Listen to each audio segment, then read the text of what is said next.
ఏది ఏమైనా సరే మేము జైలుకు పోయినా సరే ఆ బుల్డోజర్లకు అడ్డంగా మేమే వస్తాం, మేమే ఉంటాం. దయచేసి ధైర్యం కోల్పోకండి. నేనేదో డైలాగ్ చెప్పడానికి రాలేదు. ధైర్యం కోల్పోకండి. 10 ఏళ్ళు హైదరాబాద్ ని కంటికి రెప్పలాగా కాపాడుకున్నాం. 10 ఏళ్ళు ఒక్క రోజు కూడా కర్ఫ్యూ లేకుండా. నేను హైదరాబాద్ లోనే పెరిగినోని, నేను హైదరాబాద్ లోనే స్కూల్కి పోయినోని. హైదరాబాద్ లో నేను చిన్న పెట్లుంటుండేనో ఇదే కాంగ్రెస్ పాలనలో నాకు తెలుసు. హిందువులు ముస్లింలు అన్నదమ్ముల్లాగుండే హైదరాబాద్ లో కాంగ్రెస్ ప్రభుత్వం ఎప్పుడొచ్చినా గొడవలు అవుతుండే. గణేష్ చతుర్థి అంటే కర్ఫ్యూ, రంజాన్ అంటే కర్ఫ్యూ, బక్రీద్ అంటే కర్ఫ్యూ నేను చిన్నగా ఉన్నప్పుడు. కానీ కేసీఆర్ ప్రభుత్వం వచ్చిన తర్వాత 10 ఏళ్ల పాటు హైదరాబాద్ లో ఒక్కటంటే ఒక్క చిన్న గొడవ, హిందూ ముస్లిం గాని ఆంధ్ర తెలంగాణ గాని ఏ గొడవ లేదు.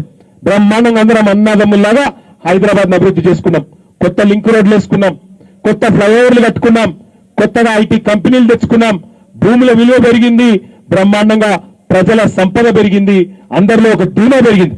ఇప్పుడే ఒక చెల్లె చెప్తా ఉంది, నేను మా ఆయన ఇద్దరం, మా పిల్లలు 3 ఏళ్ల పిల్లలు 5 ఏళ్ల పిల్లలు, మేము వాళ్ళ కోసం కష్టపడుతున్నాం. 60 లక్షలు మా మొత్తం కుటుంబం ఆస్తి విలువ, దానికోసం ఇద్దరం తనలాడుతున్నామన్నా పిల్లలను డే కేర్ కు పంపాను. అట్లా ఒకరిద్దరు కాదు, హైదరాబాద్ లో ఇవాళ లక్షల మంది మీరందరూ ఉన్నారు. మీ అందరూ మొన్న ఎన్నికల్లో మీ మీద పగబట్టిండు రేవంత్ రెడ్డి. ఎందుకంటే మీరందరూ మమ్మల్ని గెలిపించిండ్రు. మొత్తం హైదరాబాద్ అంతా కాంగ్రెస్ కు ఒక్క సీటు ఇవ్వకుండా బీఆర్ఎస్ ని గెలిపించిందన్న కోపంతోనే ఈ అక్కరలేని ప్రాజెక్టు తీసుకొచ్చి లక్షల మందిని రోడ్ల మీదకేసే ప్రయత్నం చేస్తా ఉన్నాడు. కానీ ఒక్క మాట రేవంత్ రెడ్డి గుర్తుపెట్టుకోవాలి, ఒక్క మాట రేవంత్ రెడ్డి కాంగ్రెస్ వాళ్ళు గుర్తుపెట్టుకోవాలి.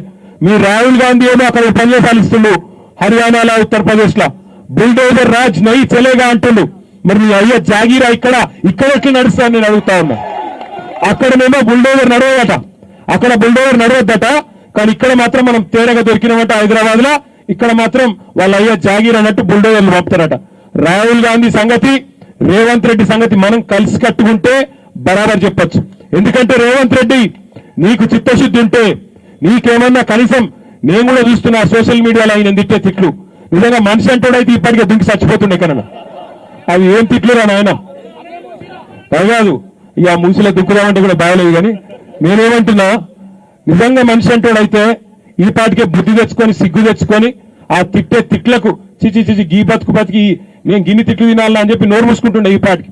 నేను అడుగుతున్నా రేవంత్ రెడ్డి, నిన్న మా హరీష్ రావు గారు చెప్పినారు, నీ సొంత ఇల్లు కొడంగల్లో, నీ సొంత ఇల్లు నీ పేరు మీద ఉన్న ఇల్లు అది చెర్లనే ఉంది, కుంటలనే ఉంది, ముందు దాన్ని కూలగొట్టే దమ్ముందా నీకు?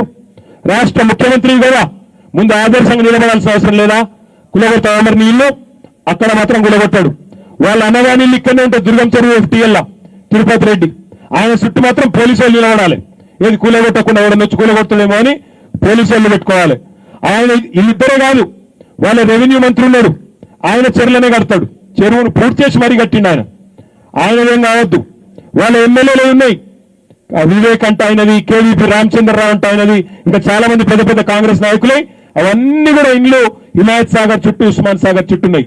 రేవంత్ రెడ్డి నీకు చిత్తశుద్ధి ఉంటే, చట్టం ఎవరికి చుట్టం కాకపోతే, నీ కాంగ్రెస్ ప్రభుత్వానికి నీ రాహుల్ గాంధీకి కనీసం నిజాయితీ ఉంటే, పేదవాళ్ల ఇండ్లకు వచ్చే ముందు, పేదవాళ్ల ఇంటి దగ్గరకు వచ్చే ముందు మధ్యతరగతి ప్రజలు తమ చెమటతో తమ రక్తంతో మీరిచ్చిన రిజిస్ట్రేషన్లు, మీరిచ్చిన బిల్డింగ్ పర్మిషన్లు, మీరిప్పించిన బ్యాంక్ లోన్లు, మీ గవర్నమెంట్ ఆనాడు గతంలో కాంగ్రెస్ గవర్నమెంట్ ఉన్నప్పుడే తీసుకున్న లోన్లు, తీసుకున్న రిజిస్ట్రేషన్లు, వాటి ఆధారంగా ఇవాళ వాళ్లకు జీవితంలో ఒక ఇల్లు అంటే ఒక ఇమోషన్. అందరికీ ఇల్లు అంటే కష్టపడి రూపాయి పోగేసుకొని పిల్లలకు కనీసం అదన్న మిగిలిపోతుందేమో, ఎప్పుడు పోతామో తెలియదు, జీవితం అశాశ్వతం, పిల్లలకు ఆస్తి ఉండాలనే ఒక ఆలోచన తల్లిదండ్రులకు ఉంటుంది.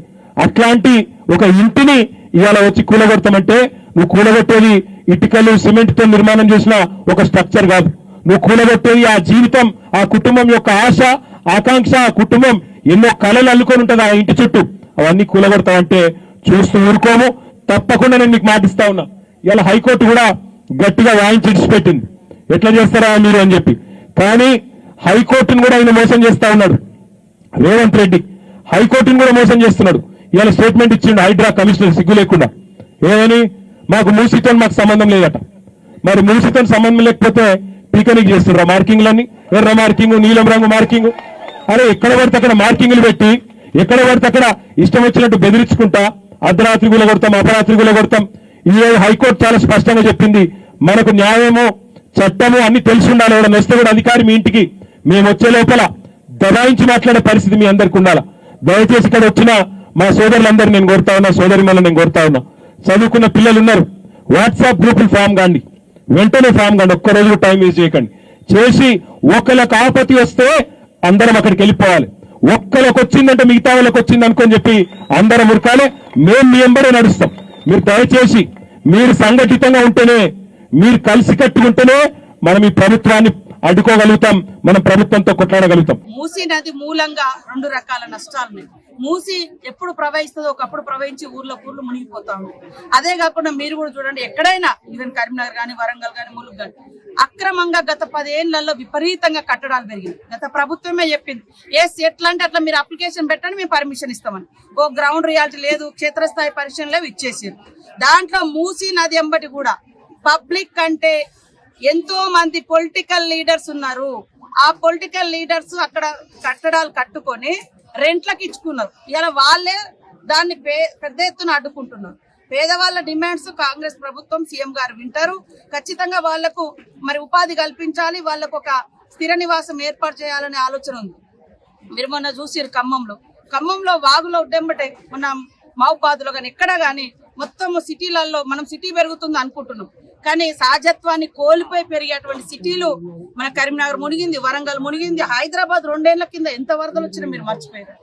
అట్లాంటివన్నీ కూడా మరి ఎట్లా మనం పునరుద్ధరించుకుంటే వాటిని రాకుండా చేసుకోవాలి. ఇప్పుడు మీరు ఒక మంచి ఇల్లు కట్టుకుంటారు, సక్రమమైనటువంటి అన్ని అధికారాలు అన్ని పర్మిషన్స్ తోటి ఇల్లు కట్టుకుంటారు. ఎవరో అక్రమంగా లేదా బెదిరింపులతోటి లేదా పైరవి చేసుకొని వచ్చి అక్కడ ఇల్లు కట్టుకుంటే ఆ చెరువులలో మీరు చూసారు, ఒక ఇల్లు అయితే చెరువులనే ఉంది, మొన్న ఎవరిదో హైదరాబాద్ అనుకుంటా, చెరువుల నీళ్లు ఉన్నాయి. ఇంత ఎందుకు కామారెడ్డి పోయే దారిలో నేను మొన్న ఆదిలాబాద్ పోతుండో చూసిన డబల్ బెడ్రూమ్లను కూడా చెరువులనే కట్టించారు. మీరు చూడండి, ఆ టోల్ గేట్ దగ్గర కామారెడ్డికి దగ్గర. అంటే గత ప్రభుత్వం అట్లా చేసి ఈరోజు వాళ్ళే అన్నారు, 70 ఏళ్లలో విధ్వంసం జరిగింది, మేము మొత్తం పునరుద్ధరిస్తామని చెప్పి విడిగా పర్మిషన్లు ఇచ్చి మరి బిల్డర్లను లేకుంటే మధ్య దళారులను ఎంకరేజ్ చేసి ఇబ్బంది పెడుతున్నారు. నేచురల్ గా పబ్లిక్ ఎవరైతే ఉన్నారో వాళ్ళకి ఎప్పుడు నష్టం చేయాలని మా ప్రభుత్వ ఉద్దేశం కాదు, వాళ్ళకి అన్ని లాభం చేయాలని చూస్తాం. కాకపోతే దళారీలు ఎంటర్ అయిన మీ ఛానల్ ద్వారా నేను ఆ మూసీ నది డెవలప్మెంట్ అథారిటీకి కానీ హైడ్రాక్ కానీ తెలియజేస్తుంది. దీంట్లో ఎవరు తెలిసి చేసారు, ఎవరు తెలియక చేశారు అనేది తీయాలి. ఇలా పొలిటికల్ ఇన్ఫ్లుయెన్స్ కూడా ఉంది. ఆ పొలిటికల్ ఇన్ఫ్లుయెన్సర్స్ ఎవరు అనేది, వాళ్ళు ఇల్లులు కట్టుకుంటారు, మంచిగా రెంట్లకు ఇస్తారు, మళ్ళీ అడ్డం పెట్టి చేస్తారు. ఇంకోటి ఏదంటే ఎంత ఘోరం అంటే ఇష్టానుసారంగా తిట్టిస్తా ఉంది. కొంత టీవీలకు కానీ లేదా సోషల్ మీడియాకు కానీ కొన్ని ఆంక్షలు ఉంటాయి. మేము తొలగించేది అక్రమ కట్టడాలను. అక్రమంలో ఉన్నా కూడా పేదవాళ్ళు అయితే వాళ్ళ పట్ల కన్సర్న్ తో ఉండాలనేది ప్రభుత్వ లక్ష్యం. కాబట్టి గత ప్రభుత్వం కూల్చండి తెంచండి అన్న వీడియోలన్నీ ఇప్పుడు బయటకు వస్తున్నాయి. మీరు ఉన్నప్పుడేమో కూల్ చేయొచ్చు, మాట్లాడితే వాళ్ళను బందోబస్తు పెట్టి విపరీతంగా చేసి వాళ్ళ మొసలి కన్నీరు గడుస్తున్నారు. హరీష్ రావు, కేటీఆర్ అయ్యా మిడ్మానేర్ రండి, లేకుంటే మల్లన్న సాగర్ రండి. మరి ఇవన్నీ మీరు ముంచినప్పుడు వాళ్ళని ఎంత బలవంతంగా చేసారు. వాళ్ళ ఊర్లకు మనం వెళ్ళినాం, మీరు వెళ్ళిరు, వాళ్ళ ఊర్లకు మీరు వెళ్ళి ముంచిరు. కానీ ఇక్కడ ఉన్న నాలాల మీద ఉన్న చెరువుల మీదకి వచ్చి మరి అక్రమ కట్టడాలు జరిగితే వాటి మీద ప్రభుత్వము యాక్షన్ తీసుకుంటుంది.